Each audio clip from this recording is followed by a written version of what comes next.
Tā, pirms tu kļuvi par lopkopi, tu biji robežsargs. Kas tas pa stāstu, kur tu mācīji robežsardzi skaitīt darba stundas? Tāds stāsts manā dzīvē bija. Ģimenē piedzima meita. Es kā robežsargs gribu izmantot tiesības, ko paredz darba likumdošana. Robežsardzes vadībai bija savs skatījums. Viņi uzskatīja, ka darba likumdošana uz mums robežsargiem neatiecās un tikai attiecās robežsardzes likums. Sanāca tā, ka man vārds sakot bija jāiet caur tiesu. Rajona tiesa atzina manu prasību, ka mani bērnu kopšanas atvaļinājumā jāpalaiž. Tad robežsardze pārsūdzēja Valmieras rajonas tiesas spriedumu uz apgabaltiesu. Apgabaltiesā arī lika robežsardzei nekavējoties mani savā spriedumā norādīja atbrīvot un palaist bērnu kopšanas atvaļinājumā. Bet robežsardzes vadība joprojām pastāvēja pie sava.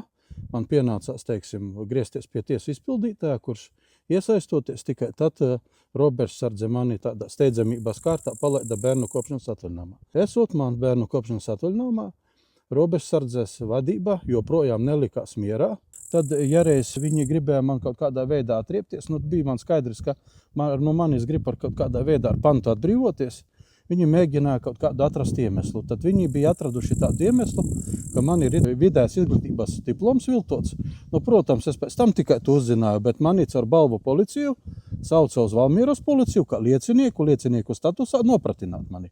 Es sapratu, ka tur kaut kas nav labi. Tā lieta tika aizvērta, jo man nav viltots tas vidējas izglītības diploms. Un es nolēmu un arī skaidri gaiši viņiem pateicu, ja jūs tiešām nesaprotat, ko jūs darat, tad mēs arī mācīsimies skaitīt darba stundas. Darba stundas mums bija parasti līdz 8 stundām, 8 stundas. Tad pēc mūsu aprēķiniem bija krietni vairāk. Bet tikai es to visu panācu, visu pierādīju.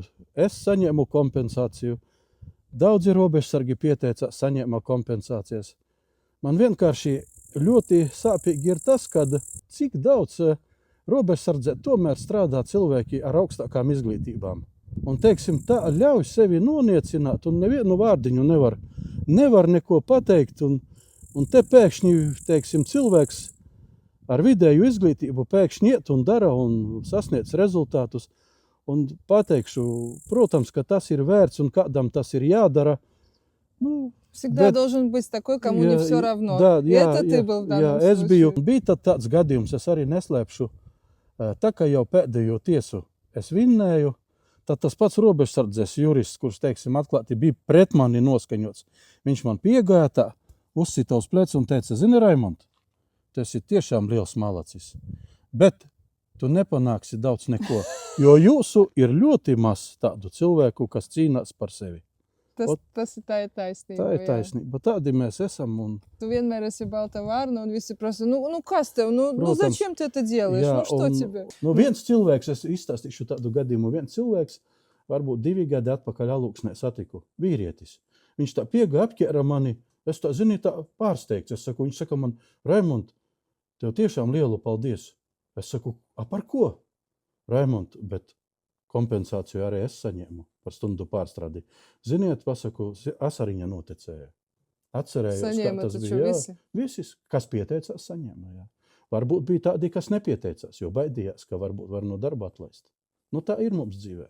Tā kā nevajag, mūsus, tos cilvēciņus, kas mēs kandidējam, visus uzskatīt par baltrocīšiem. Mēs esam tādi paši, kā jūs visi. Tikai mēs gribam šī valstī kaut ko mainīt. Nevis tikai sevi čīkstēt un visus kritizēt.